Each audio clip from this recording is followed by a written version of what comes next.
Hi children, welcome to our channel learn think and grow.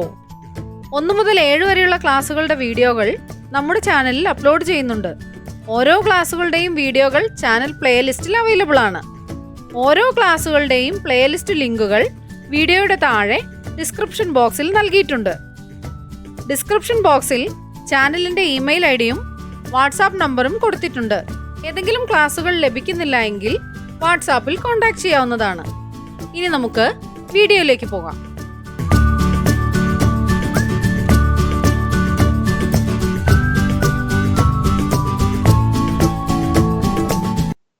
Unit 4 India പുതുയുഗത്തിലേക്ക് ഭാഗം 2. ബംഗാൾ വിഭജനം.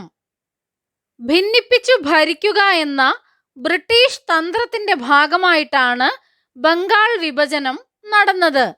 ബംഗാൾ കേന്ദ്രമാക്കിയാണ് ഇംഗ്ലീഷുകാർ ഇന്ത്യയിൽ ഭരണം നടത്തിയിരുന്നത്.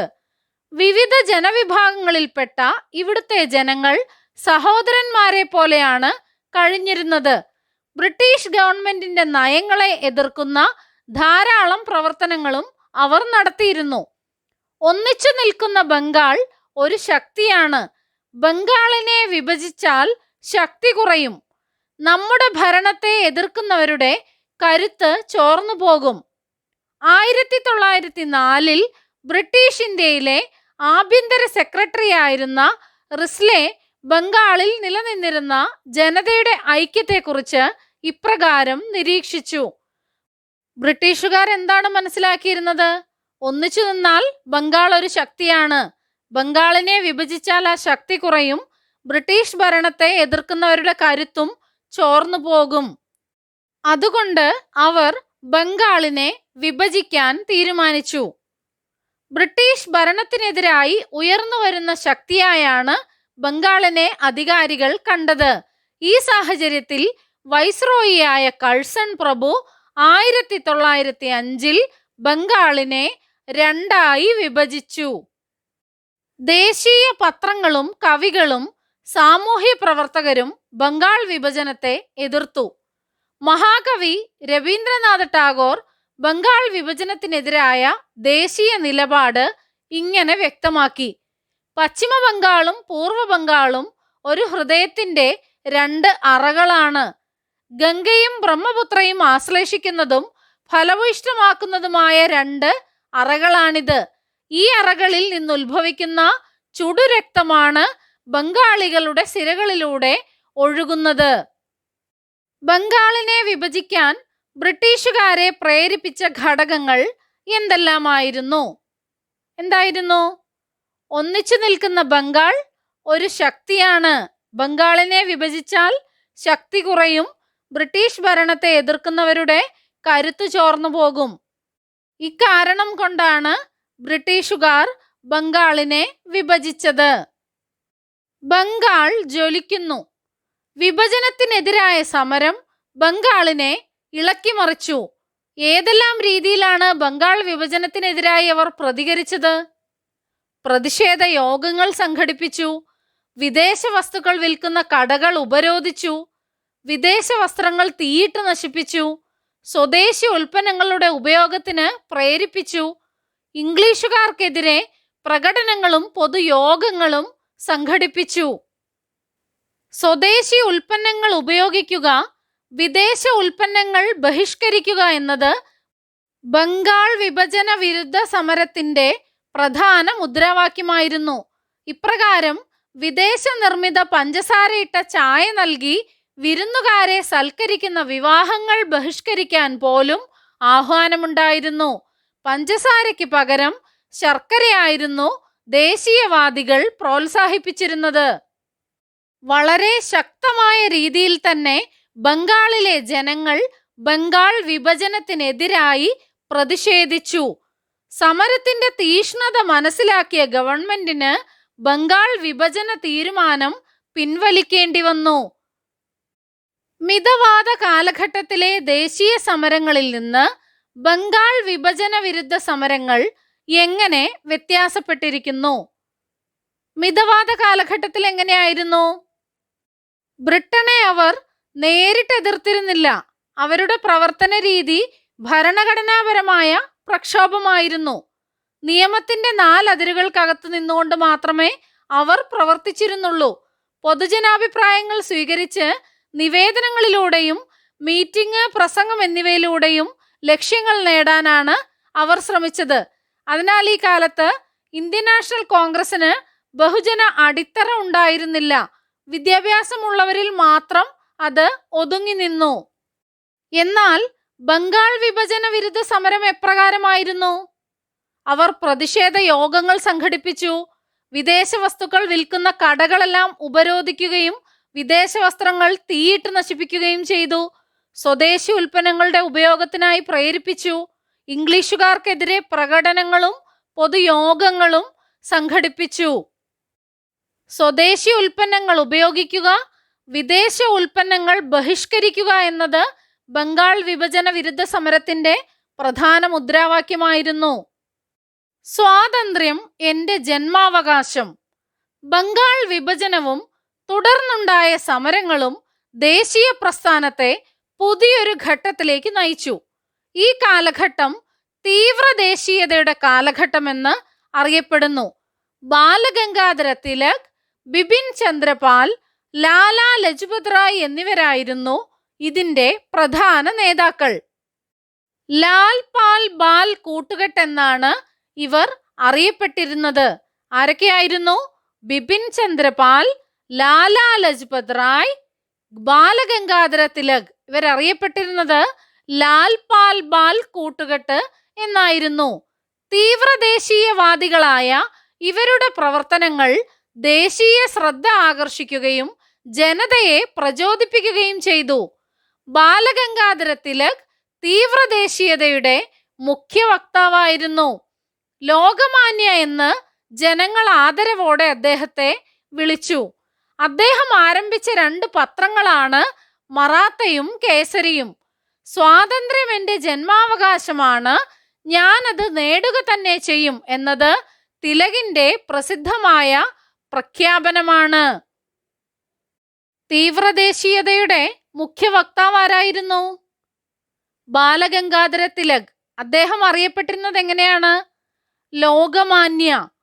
അദ്ദേഹത്തിന്റെ 2 പത്രങ്ങൾ ഏതൊക്കെയാണ്? മറാത്തയും കേസരിയും. സ്വാതന്ത്ര്യം എന്റെ ജന്മാവകാശമാണ്, ഞാനത് നേടുക തന്നെ ചെയ്യും. ഇത് ആരുടെ പ്രഖ്യാപനമാണ്? ബാലഗംഗാധര തിലക്. ചുവടെ തന്നിട്ടുള്ള പട്ടിക പൂർത്തിയാക്കുക. മിതവാദി നേതാക്കന്മാർ, തീവ്രദേശീയ നേതാക്കന്മാർ. മിതവാദി നേതാക്കന്മാർ ആരൊക്കെയായിരുന്നു? ഗോപാലകൃഷ്ണ ഗോഖലെ, ദാദാഭായ് നവറോജി, ബദറുദ്ദീൻ തിയാബ്ജി, ഫിറോസ് ഷാ മേത്ത. തീവ്രദേശീയ നേതാക്കന്മാരോ? ബാലഗംഗാധര തിലക്, ലാലാ ലജ്പത് റായ്, ബിപിൻ ചന്ദ്രപാൽ. ദേശീയ പ്രസ്ഥാനത്തിൽ തീവ്രദേശീയവാദികളുടെ പ്രവർത്തന രീതികൾ എപ്രകാരമായിരുന്നു? ബ്രിട്ടീഷുകാർക്കെതിരെ ഊർജ്ജസ്വലമായ സമരരീതികൾ വേണമെന്നായിരുന്നു തീവ്രദേശീയവാദികളുടെ ആവശ്യം. മിതവാദികളുടെ പ്രവർത്തനങ്ങളിൽ അവർക്ക് വിശ്വാസമില്ലാതെയായി. ബ്രിട്ടീഷുകാർക്കെതിരെ ഊർജ്ജസ്വലമായ സമരരീതികൾ വേണമെന്ന ആവശ്യം ശക്തമായി. കൂടാതെ ദേശീയ പ്രസ്ഥാനം ബഹുജനങ്ങളിലേക്ക് ഇറങ്ങിച്ചെല്ലുകയും സ്ത്രീകളും കർഷകരും വിദ്യാർത്ഥികളും അതിൽ സജീവമാവുകയും ചെയ്തു. തീവ്രവാദികൾക്ക് ബ്രിട്ടീഷുകാരുടെ നീതിബോധത്തിൽ വിശ്വാസമുണ്ടായിരുന്നില്ല. അവർ ലക്ഷ്യം വെച്ചത് സ്വരാജ് അഥവാ സ്വാതന്ത്ര്യമായിരുന്നു. ബ്രിട്ടീഷ് ഭരണം ഇന്ത്യയിൽ അവസാനിപ്പിക്കണമെന്നവർ ആഗ്രഹിച്ചു. തീവ്രദേശീയ നേതാക്കളെ സ്വാധീനിച്ചിരുന്നത് ഇന്ത്യയുടെ ഭൂതകാലവും സാംസ്കാരിക പൈതൃകവുമായിരുന്നു. സർവേന്ത്യ മുസ്ലിം ലീഗ്. ബംഗാൾ വിഭജന വിരുദ്ധ സമരകാലഘട്ടത്തിലാണ് ഇന്ത്യയിൽ സർവേന്ത്യ മുസ്ലിം ലീഗ് രൂപം കൊണ്ടത്. 1906 ധാക്കയിൽ വച്ച് ആഗാഖാനും നവാബ് സലീമുള്ള ഖാനും ചേർന്നാണ് ഈ സംഘടന രൂപീകരിച്ചത്. സർവേന്ത്യ മുസ്ലിം ലീഗ് രൂപീകൃതമായത് എപ്പോഴാണ്? 1906. എവിടെ വെച്ചാണ്? ധാക്കയിൽ വച്ച്. ആരൊക്കെ ചേർന്നാണ് ഈ സംഘടന രൂപീകരിച്ചത്? ആഗാഖാനും നവാബ് സലീമുള്ള ഖാനും ചേർന്നാണ് രൂപീകരിച്ചത്. സൂറത്ത് പിളർപ്പ്. ബംഗാൾ വിഭജന വിരുദ്ധ സമരങ്ങളുമായി ബന്ധപ്പെട്ട് ദേശീയ പ്രക്ഷോഭം ശക്തിപ്പെട്ടു. ഈ കാലഘട്ടത്തിൽ ഇന്ത്യൻ നാഷണൽ കോൺഗ്രസിനകത്ത് മിതവാദികളും തീവ്രവാദികളും തമ്മിലുള്ള അഭിപ്രായ വ്യത്യാസം വർദ്ധിച്ചു. 1907 കോൺഗ്രസിന്റെ അഖിലേന്ത്യാ സമ്മേളനം സൂറത്തിലാണ് നടന്നത്. സമ്മേളനത്തിൽ കോൺഗ്രസ് പിളരുകയും ദേശീയ പ്രസ്ഥാനത്തിന്റെ പ്രവർത്തനങ്ങൾ താൽക്കാലികമായി ദുർബലപ്പെടുകയും ചെയ്തു. ഇന്ത്യൻ നാഷണൽ കോൺഗ്രസിലെ പിളർപ്പിന് കാരണമായതെന്താണ്?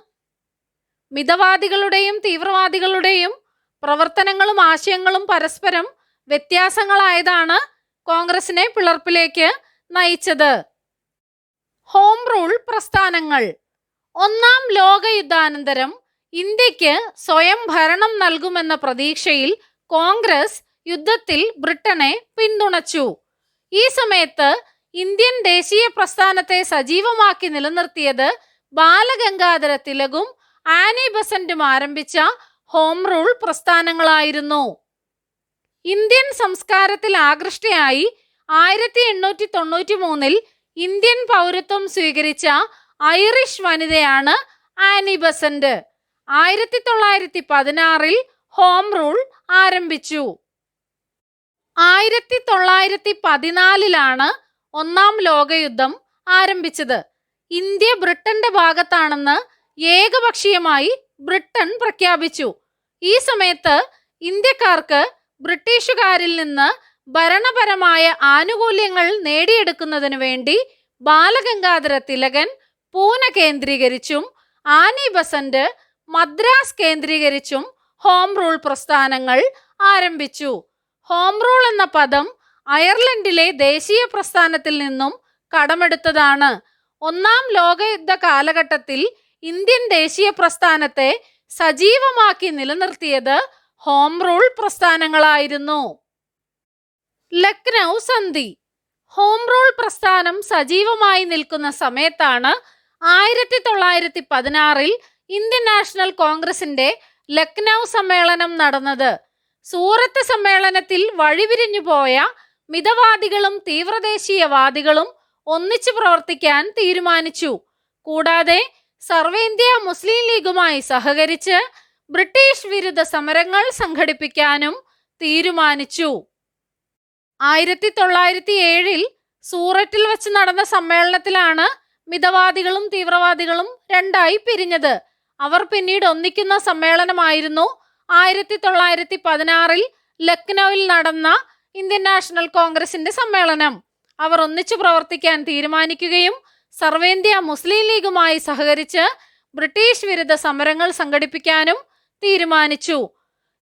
ഇന്ത്യൻ സ്വാതന്ത്ര്യ സമര ചരിത്രത്തിൽ ലക്നൗ സന്ധിയുടെ പ്രാധാന്യം എന്താണ്? ലക്നൗ സന്ധിയിലാണ് മിതവാദികളും തീവ്രദേശീയവാദികളും ഒന്നിച്ചു പ്രവർത്തിക്കാൻ തീരുമാനിച്ചത്. ബ്രിട്ടീഷ് വിരുദ്ധ സമരങ്ങൾ സജീവമായി സംഘടിപ്പിക്കാൻ തീരുമാനിച്ചു.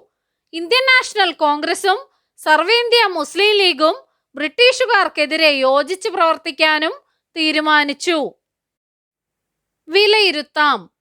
ഇന്ത്യയിലെ സാമൂഹിക അനാചാരങ്ങൾ നിർമ്മാർജ്ജനം ചെയ്യുന്നതിൽ നവോത്ഥാന നേതാക്കൾ വഹിച്ച പങ്കിനെ കുറിച്ച് ഒരു കുറിപ്പ് തയ്യാറാക്കുക.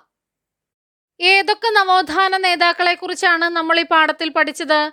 രാജാറാം മോഹൻ റോയ്, സ്വാമി ദയാനന്ദ സരസ്വതി, ജ്യോതിറാവു ഫുലെ, പണ്ഡിത രമാഭായ്, സർ സയ്യിദ് അഹമ്മദ് ഖാൻ, സ്വാമി വിവേകാനന്ദൻ. ഇവരെല്ലാം ഇന്ത്യയിലെ സാമൂഹിക അനാചാരങ്ങൾ നിർമ്മാർജ്ജനം ചെയ്യുന്നതിൽ വഹിച്ച പങ്ക്. രാജാറാം മോഹൻ റോയുടെ പ്രധാന പ്രവർത്തനങ്ങൾ എന്തായിരുന്നു? സതി നിർത്തലാക്കുന്നതിനും ശൈശവ വിവാഹം നിർത്തലാക്കുന്നതിനുമായി പ്രവർത്തിച്ചു.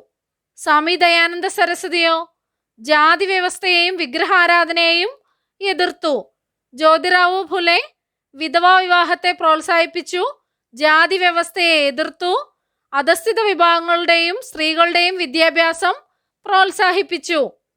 സർ സയ്യിദ് അഹമ്മദ് ഖാനോ മുസ്ലിങ്ങൾക്കിടയിൽ ആധുനിക വിദ്യാഭ്യാസത്തിന് പ്രചാരം നൽകി. സ്വാമി വിവേകാനന്ദൻ ജാതീയ ഉച്ചനീചത്വങ്ങളെ എതിർത്തു. സ്ത്രീ വിദ്യാഭ്യാസം പ്രോത്സാഹിപ്പിച്ചു. ഇവയെല്ലാം ഉൾപ്പെടുത്തി കൂട്ടുകാർ ഒരു കുറിപ്പ് തയ്യാറാക്കുക. എ കോളത്തിൽ നൽകിയിട്ടുള്ളവയെ ബി കോളവുമായി അനുയോജ്യമായി ബന്ധിപ്പിക്കുക. കോളം എ ബ്രഹ്മസമാജം, ആര്യസമാജം, ആര്യമഹിളാ സഭ, രാമകൃഷ്ണ മിഷൻ. ബി കോളം സ്വാമി വിവേകാനന്ദൻ, രാജാറാം മോഹൻ റോയ്, സ്വാമി ദയാനന്ദ സരസ്വതി, പണ്ഡിത രമാഭായ്. ബ്രഹ്മസമാജം ആരുടെ പ്രസ്ഥാനമാണ്? രാജാറാം മോഹൻ റോയ്. ആര്യസമാജം സ്വാമി ദയാനന്ദ സരസ്വതി. ആര്യമഹിളാ സഭ ആരുടേതാണ്? ആര്യമഹിളാ സഭ പണ്ഡിത രമാഭായ്. രാമകൃഷ്ണ മിഷൻ സ്വാമി വിവേകാനന്ദൻ. പട്ടിക പൂർത്തിയാക്കുക. ഗോപാലകൃഷ്ണ ഗോഖലെ, മിതവാദ ദേശീയത. ബാലഗംഗാധര തിലക്, തീവ്രവാദ ദേശീയത. ഹോം റൂൾ പ്രസ്ഥാനം. ഹോം റൂൾ പ്രസ്ഥാനം ആരാണ്? Annie Besant. ആഗാഖാൻ. ആഗാഖാൻ എന്താണ്? സർവേന്ത്യ മുസ്ലിം ലീഗ്. താഴെ പറയുന്ന വിഷയങ്ങളെ അധികരിച്ച് കുറിപ്പുകൾ തയ്യാറാക്കുക. സ്വദേശി പ്രസ്ഥാനം, ഹോം റൂൾ പ്രസ്ഥാനം. ഇന്ത്യയിലെ ബ്രിട്ടീഷ് ഭരണം അവസാനിപ്പിക്കുന്നതിനും രാജ്യത്തിന്റെ സാമ്പത്തിക സാഹചര്യങ്ങൾ മെച്ചപ്പെടുത്തുന്നതിനും വേണ്ടി രൂപം കൊണ്ട ഒരു ബഹുജന മുന്നേറ്റമാണ് സ്വദേശി പ്രസ്ഥാനം. ബ്രിട്ടീഷ് ഉൽപ്പന്നങ്ങൾ ബഹിഷ്കരിക്കുകയും ഇന്ത്യൻ വസ്തുക്കളുടെ ഉൽപാദനവും ഉപഭോഗവും വർദ്ധിപ്പിക്കുകയും ചെയ്യുക വഴി ബ്രിട്ടനെ സാമ്പത്തിക പ്രതിസന്ധിയിലാക്കുക എന്ന ലക്ഷ്യത്തോടെയാണ് സ്വദേശി പ്രസ്ഥാനം നിലവിൽ വന്നത്. ഭിന്നിപ്പിച്ചു ഭരിക്കുക എന്ന ബ്രിട്ടീഷ് തന്ത്രത്തിന്റെ ഭാഗമായി 1905 ബംഗാളിനെ വിഭജിക്കുവാനുള്ള കഴ്സൺ പ്രഭുവിന്റെ തീരുമാനത്തിനെതിരെ ജനങ്ങൾ പ്രതിഷേധ പരിപാടികൾ ആരംഭിക്കുകയും അതുവഴി ഇന്ത്യയിൽ സ്വദേശി പ്രസ്ഥാനം ശക്തി പ്രാപിക്കുകയും ചെയ്തു. 1905 ഓഗസ്റ്റ് 7 സ്വദേശി പ്രസ്ഥാനം ഔദ്യോഗികമായി ഉദ്ഘാടനം ചെയ്യപ്പെട്ടു. ബംഗാളിലെങ്ങും ബ്രിട്ടീഷ് വസ്തുക്കളുടെ ബഹിഷ്കരണവും ഇന്ത്യൻ ഉൽപ്പന്നങ്ങളുടെ ഉപയോഗവും ശക്തമായി. സർക്കാർ ഉദ്യോഗസ്ഥർ ജോലി ഉപേക്ഷിച്ചു. കുട്ടികൾ പോലും ആവേശത്തോടെ ഈ പ്രസ്ഥാനത്തിൽ അണിചേർന്നു. ബംഗാളിൽ ആരംഭിച്ച മുന്നേറ്റം വൈകാതെ തന്നെ രാജ്യത്തിന്റെ വിവിധ ഭാഗങ്ങളിലേക്ക് വ്യാപിച്ചു. ഹോം റൂൾ പ്രസ്ഥാനം 1907 കോൺഗ്രസിലെ പിളർപ്പിന് ശേഷം ദേശീയ പ്രസ്ഥാനം ദുർബലമായിരുന്നു. 1914 ഒന്നാം ലോകയുദ്ധം ആരംഭിച്ചു. ഇന്ത്യ ബ്രിട്ടന്റെ ഭാഗത്താണെന്ന് ഏകപക്ഷീയമായി ബ്രിട്ടൻ പ്രഖ്യാപിച്ചു.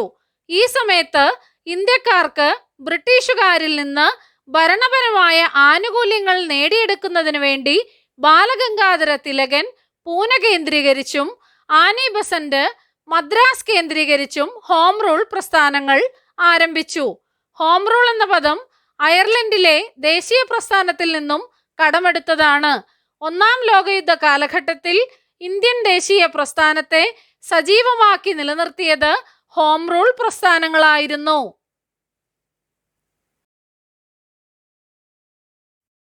നമ്മുടെ ചാനലിൽ അപ്ലോഡ് ചെയ്യുന്ന എല്ലാ വീഡിയോകളും കുട്ടികൾക്ക് ഉപകാരപ്പെടുന്നുവെന്നറിയിച്ച എല്ലാവർക്കും നന്ദി. 1 മുതൽ 7 വരെ ക്ലാസ്സുകളുടെ എല്ലാ വീഡിയോകളും നമ്മുടെ ചാനലിൽ അപ്ലോഡ് ചെയ്യുന്നതായിരിക്കും. അപ്ലോഡ് ചെയ്യുന്ന എല്ലാ വീഡിയോകളും കാണുന്നതിനായി ചാനൽ മെമ്പർഷിപ്പിൽ ജോയിൻ ചെയ്യാം. അതിനായി ചെയ്യേണ്ടത് ഇത്രമാത്രം. സബ്സ്ക്രൈബ് ബട്ടൺ അടുത്തായി ജോയിൻ എന്ന ബട്ടൺ കാണാം. അതിൽ ക്ലിക്ക് ചെയ്യുക. 1ഉം 2ഉം ക്ലാസ്സുകളുടെ വീഡിയോകൾ കാണുന്നതിനായി ഇവിടെ ക്ലിക്ക് ചെയ്യാം. 1 മുതൽ 4 വരെയുള്ള ക്ലാസ്സുകളുടെ വീഡിയോകൾ കാണുന്നതിനായി ഇവിടെ ക്ലിക്ക് ചെയ്യാം. 1 മുതൽ 7 വരെയുള്ള ക്ലാസ്സുകളുടെ വീഡിയോകൾ കാണുന്നതിനായി ഇവിടെ ക്ലിക്ക് ചെയ്യാം. ചാനലിൽ അപ്ലോഡ് ചെയ്യുന്ന എല്ലാ വീഡിയോകളും കാണുന്നതിനായി ഇവിടെ ക്ലിക്ക് ചെയ്യാം. Thank you.